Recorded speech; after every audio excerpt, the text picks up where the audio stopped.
साथियों, आप जानते हैं कि राष्ट्रवाद का दम भरने वाली भारतीय जनता पार्टी और इसके प्रधानमंत्री विभिन्न राज्यों के मुख्यमंत्रियों द्वारा जितने भी कानून देश के अंदर बनाए गए हैं, कोई ऐसा कानून नहीं रहा कि जिसका विरोध ना हुआ हो। सरकार ने मनमाने तरीके से ये कानून बनाए और देश की 85% जनता ने, जो बहुजन वर्ग में आती है, उन्होंने अपने संवैधानिक अधिकार का इस्तेमाल करते हुए इन काले कानूनों का विरोध किया है। अब इन काले कानूनों में चाहे अनुच्छेद 370 का मसला रहा हो, ट्रिपल तलाक का मुद्दा रहा हो, इन्हीं में कृषि कानून का मामला रहा हो, या फिर जबरन सरकार द्वारा थोपा गया नागरिकता संशोधन कानून रहा हो, इन सब कानूनों के खिलाफ देश की जनता ने अपने संवैधानिक अधिकारों का इस्तेमाल करते हुए विरोध प्रदर्शन किए।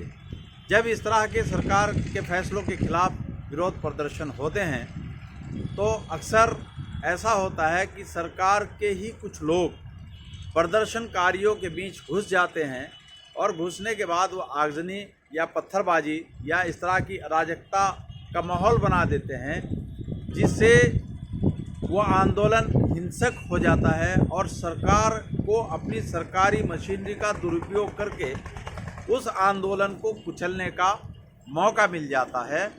इसी तरह का आंदोलन हुआ था नागरिकता संशोधन कानून के संबंध में, और उसी दरमियान उत्तर प्रदेश सरकार ने एक कानून बनाया था, उत्तर प्रदेश लोक तथा निजी संपत्ति अक्षति वसूली कानून 2020।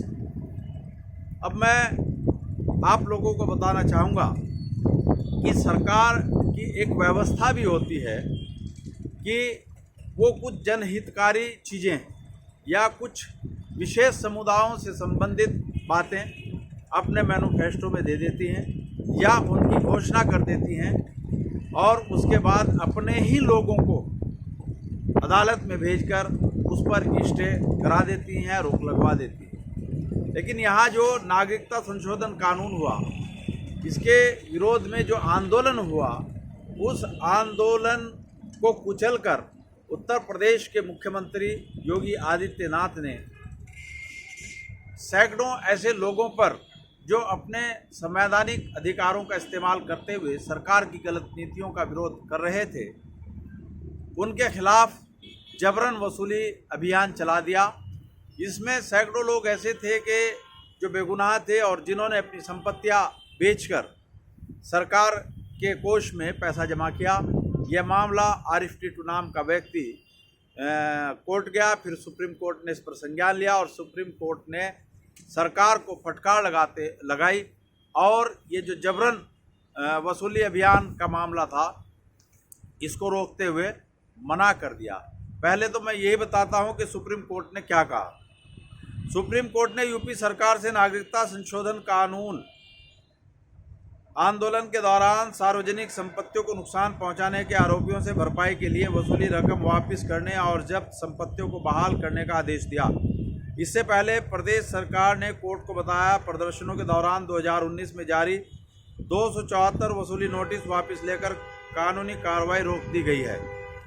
जस्टिस DY चंद्रचूड़, इसी के साथ सरकार ने यह कानूनी कार्रवाई तो रोक दी और सरकार को कह भी दिया कि जिनसे जो वसूली की गई है वो वसूली रकम वापस भी की जाए। लेकिन साथ ही साथ सुप्रीम कोर्ट ने सरकार के लिए दरवाजे भी खोल दिए और क्या कहा कि जस्टिस DY चंद्रचूड़ और जस्टिस सूर्यकांत की पीठ शुक्रवार को परवेज आरिफ टीटू की याचिका पर सुनवाई कर रही थी। शीर्ष अदालत ने राज्य सरकार को इस बात की छूट दे दी कि CAA विरोधी प्रदर्शनकारियों के खिलाफ 31 अगस्त 2020 को अधिसूचित नए कानून उत्तर प्रदेश लोक तथा निजी संपत्ति अक्षति वसूली कानून 2020 के तहत कार्रवाई कर सकती है। यह सुप्रीम कोर्ट ने प्रदेश सरकार के लिए रास्ता खोल दिया। बात अलग है कि प्रदेश सरकार 10 मार्च के बाद उत्तर प्रदेश की धरती से चली जाएगी। यूपी सरकार की ओर से पेश अतिरिक्त महाधिवक्ता गरिमा प्रसाद ने कोर्ट को बताया कि वसूली नोटिस वापस लेने के संबंध में सरकार ने 14 और 15 फरवरी को अधिसूचना जारी कर दी है। न्यायाधिकरण में भी नहीं जाएगा रिफंड का मामला। अब यहाँ ये भी कह रहे हैं कि पीठ ने प्रसाद के इस अनुरोध को भी मानने से इनकार कर दिया है कि प्रदर्शनकारियों और राज्य सरकार को राशि वापसी के मामले में दावा न्यायाधिकरण में जाने की छूट दी जाए। कोर्ट के फैसले पर आदर्श आचार संहिता लागू नहीं होगी। प्रसाद ने कहा कि राज्य में आदर्श आचार संहिता लागू है। इस पर जस्टिस चंद्रचूड़ ने कहा कि जब आपको सुप्रीम कोर्ट के फैसले को लागू करना है तो आचार संहिता आपको कैसे रोक सकती है। इसमें एक मामला अखबार में दिया है, आगे क्या न्यायाधिकरणों में भेजे जाएंगे सभी नोटिस। अपर जिलाधिकारियों को भेजे वसूली के 274 नोटिस वापस लेकर न्यायाधिकरणों को भेजे जाएंगे। नए कानून के तहत मेरठ, लखनऊ, प्रयागराज में बनाए दावा प्राधिकरणों के जरिए अधिकारियों के जरिए वसूली की अग्रिम कार्रवाई होगी। राजनीतिक जुलूसों, अवैध प्रदर्शनों, हड़ताल बंद और आंदोलनों के आह्वान पर रोक एवं निजी संपत्ति को ही अक्षति से जुड़े वीडियो समेत सभी सबूत अधिकरणों को उपलब्ध कराए जाएंगे।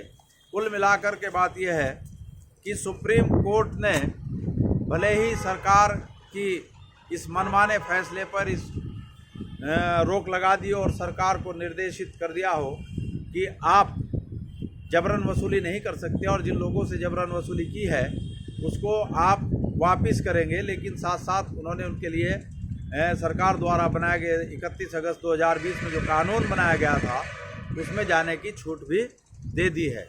लेकिन बहुत सारे लोग इसका स्वागत भी कर रहे हैं, बहुत सारे लोग विरोध कर रहे हैं। बहरहाल हम सुप्रीम कोर्ट के इस फैसले का स्वागत करते हैं और साथ ही सुप्रीम कोर्ट से ये भी आह्वान करते हैं कि वो न्याय हित में, जनहित में यह सरकार को आदेशित करें कि किसी भी नया अपराध जो 31 अगस्त 2020 को सरकार ने जबरन वसूली के संबंध में जो कानून बनाया है उसमें भी ये मामला ना सुनाया जाए और आपके स्तर से ही ये ख़त्म कर दिया जाए। साथियों, आपने मेरी बात को ध्यानपूर्वक सुना, उसके लिए आपका बहुत बहुत धन्यवाद। जय मूल निवासी, जय संविधान, खुदा हाफिज।